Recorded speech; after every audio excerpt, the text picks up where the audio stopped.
Hello friends, बहुत बहुत स्वागत है आपका मेरे इस चैनल पे। और आज हमारा टॉपिक है GST on cheque dishonour charges.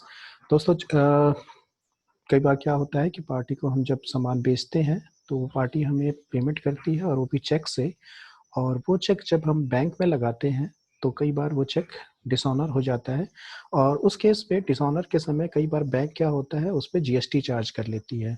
तो आज का जो टॉपिक है उसमें हम लोग ये जानेंगे कि बैंक डिसऑनर की एंट्री या चेक डिसऑनर हो जाता है तो उस केस में हम टैली में क्या जनरल एंट्री पास करें, और जो जीएसटी उस पे चार्ज हुई है उसकी एंट्री हम टैली में किस प्रकार से दिखाते हैं, और ये सारा पैसा जो है हम पार्टी से कैसे रिकवर करते हैं, उसकी क्या एडजस्टमेंट एंट्री बनती है। आज का पूरा वीडियो जो है इसी पे आधारित है। तो चलिए स्टार्ट करते हैं आज का वीडियो।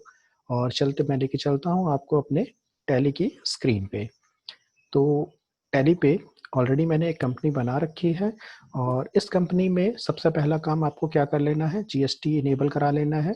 क्योंकि इसमें जीएसटी का भी केस है तो मैं स्टेटरी एंड टैक्सेशन में जा करके आपको अपनी इस कंपनी पे यहाँ से जीएसटी इनेबल करा लेना है और अपनी कंपनी का जीएसटीआर नंबर डिटेल भर करके इसको एक्सेप्ट करा देना है। ये आपका पहला स्टेप हो जाएगा। इसके बाद यहाँ पे कुछ लेजर्स जो इस एंट्री के लिए आवश्यक है वो मैंने ऑलरेडी बना रखे हैं। मैं आपको दिखा देता हूँ कौन कौन से लेजर की हमें ज़रूरत है। तो लेजर में अल्टर में चलते हैं। तो जैसे यहाँ मैंने एक पार्टी का लेजर बनाया हुआ है। ये पार्टी हमारी डेप्टर है और इनसे हमें पैसा लेना है फॉर एग्जांपल। और ये पार्टी हमारे ही स्टेट से बिलोंग करती है और इनका कुछ ओपनिंग बैलेंस है, पिछले साल का इनका कुछ बकाया पैसा है जो इस साल हमें रिकवर होने वाला है। और यही पैसा जो हमें रिकवर करना है इस पार्टी से। तो एक तो ये पार्टी का लेजर हो गया। दूसरा लेजर बैंक चार्ज का एक बना लेना है हमें। और बैंक चार्ज का अंडर आपको डाल लेना है इनडायरेक्ट एक्सपेंस। और इस पे ध्यान से आपको, क्योंकि इस पे बैंक चार्ज पे जो है जीएसटी चार्ज होने वाली है, तो आपको इस पे जीएसटी का भी फीचर इनेबल करा लेना है।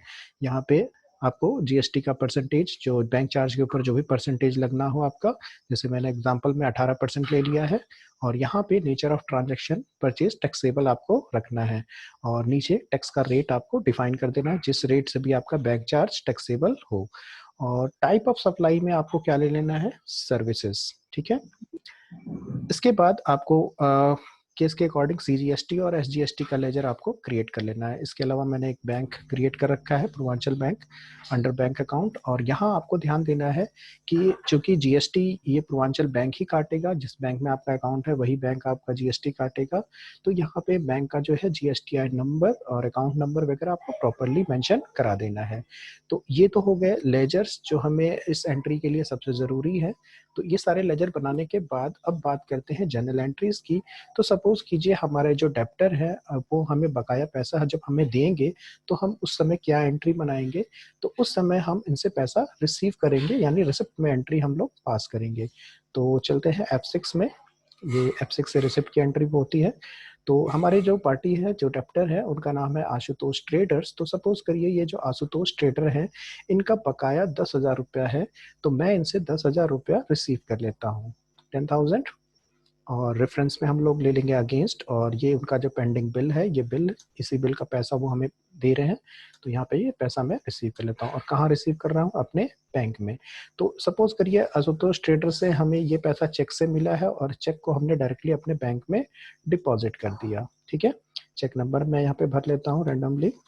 तो सपोज ये चेक नंबर से हमें ये पैसा प्राप्त हुआ था और हमने इस चेक से अपने बैंक में डिपॉजिट कर दिया। ठीक है।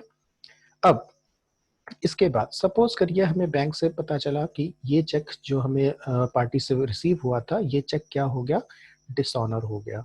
अगर ये चेक डिसऑनर हो गया है तब आपको करना क्या है, आपको रिवर्स एंट्री करनी होती है उस केस में, डिसऑनर के केस में। तो रिवर्स एंट्री यानी कि जो आपके बैंक में आपने पैसा बढ़ा दिया है, अब उस पैसे को आपको माइनस करना है। तो माइनस करने के लिए आपको सिंपल पेमेंट में एंट्री कर देनी चाहिए। तो अगली एंट्री आपको पास करनी चाहिए पेमेंट में, यानी F5 प्रेस कर लीजिएगा। और रिवर्स एंट्री आपको पास करनी है। तो यहाँ पे हम क्या करेंगे, पार्टी का अकाउंट डेबिट करेंगे। कितने रुपए से, 10,000 रुपए का चेक उसने दिया था, तो 10,000 रुपए हम लोग यहाँ उसको दोबारा डेबिट कर देंगे क्योंकि उनका चेक बाउंस हो चुका है उस केस में। और यहाँ पे उनके अकाउंट में डाल देंगे, ऑन अकाउंट कर देते हैं। और यहाँ पूर्वांचल बैंक, जिसको हमने अभी अभी लास्ट एंट्री में डेबिट किया था, अब पूर्वांचल बैंक को हम क्रेडिट कर रहे हैं क्योंकि ये चेक डिसऑनर हो गया है इस वजह से। तो ये तो हो गया, हमने पार्टी का जो अमाउंट है उसको पार्टी के लेजर में दोबारा डेबिट कर दिया, यानी पार्टी से हमें अभी तक पैसा रिसीव नहीं हुआ था तो हम 10,000 उससे रिसीव करेंगे। अब इसमें बैंक क्या होता है कि जब आपका बैंक में आप कोई चेक लगाते हैं तो अगर वो डिसऑनर हो जाता है तो बैंक आपके अकाउंट से कुछ चार्ज काट लेता है, ठीक है। और कई बार उन चार्जेस के साथ जीएसटी भी चार्ज हो जाती है, ठीक है। तो आपको ये जो बैंक चार्ज कटा है और सपोज ये जो जीएसटी कटी है उसका क्या ट्रीटमेंट दिखाना है अपने टैली में, चलिए अब उसकी बात कर लेते हैं।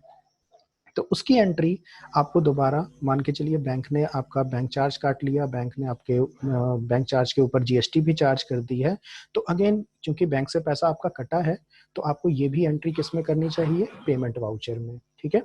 तो सपोज यहाँ पे हम बैंक चार्ज डेबिट करते हैं क्योंकि बैंक से हमारा बैंक चार्ज कटा है तो बैंक चार्ज डेबिट करेंगे। अब सपोज बैंक ने कितना चार्ज काट लिया, आपका 100 रुपया चार्ज काट लिया फॉर एग्जाम्पल, ठीक है।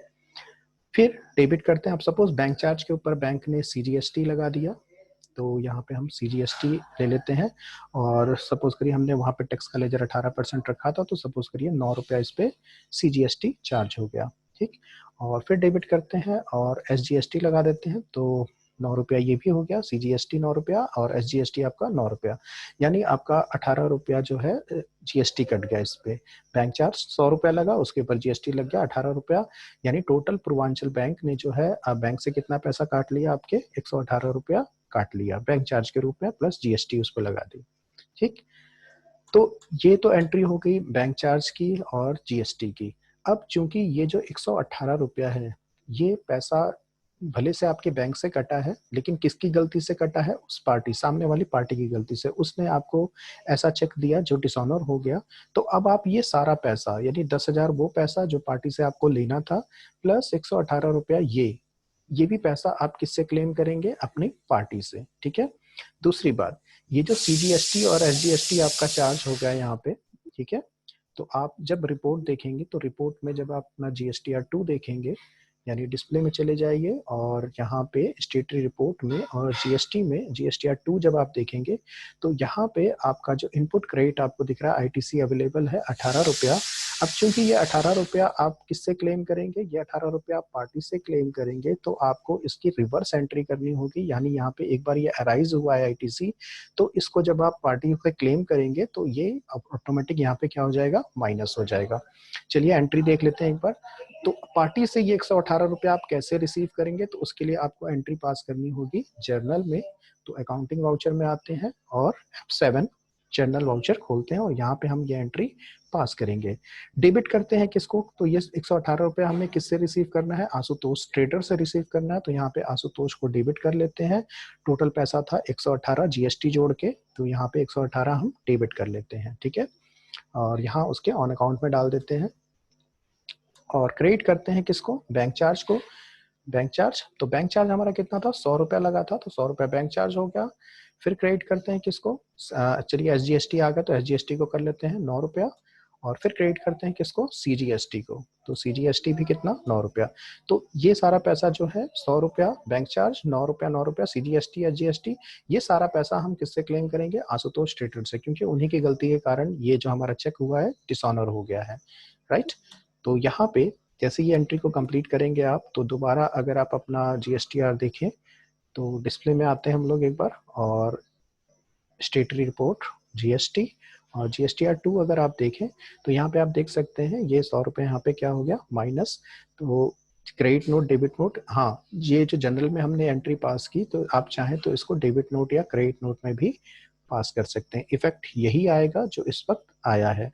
तो दोस्तों ये था हमारा छोटा सा वीडियो जिसमें आपने ये सीखा कि अगर आपका चेक डिसऑनर हो जाता है तो टैली में आपको किस तरीके से उसका एंट्री आपको पास करनी है और पार्टी से किस तरीके से क्लेम कर रहा है। और इसके बाद हमारी जो लास्ट एंट्री होनी है वो जब पार्टी से हमें पैसा रिसीव करना होगा, चलिए मैं वो भी दिखा देता हूँ अकाउंटिंग वाउचर में। और जब वो पार्टी से आप दोबारा पैसा प्राप्त करेंगे तो यहाँ पे जब आशुतोष ट्रेडर का बैलेंस चेक करेंगे तो यहाँ पे देख सकते हैं जो हमें पैसा अमाउंट दिख रहा है वो 10,118, यानी 10,000 तो उस पार्टी से हमें मिलना ही था और साथ में ये जो 118 रुपया ये हमारा बैंक चार्ज और प्लस जीएसटी हम उस पार्टी से रिसीव कर लेंगे। तो दोस्तों ये था हमारा छोटा सा वीडियो। बैंक चार्ज के ऊपर। उम्मीद है आपको अच्छा लगा होगा। अगर वीडियो आपको पसंद आया हो तो वीडियो को लाइक कर दीजिए, चैनल को सब्सक्राइब कर दीजिए। मिलते हैं अपनी अगली वीडियो में। वीडियो देखने के लिए बहुत बहुत धन्यवाद।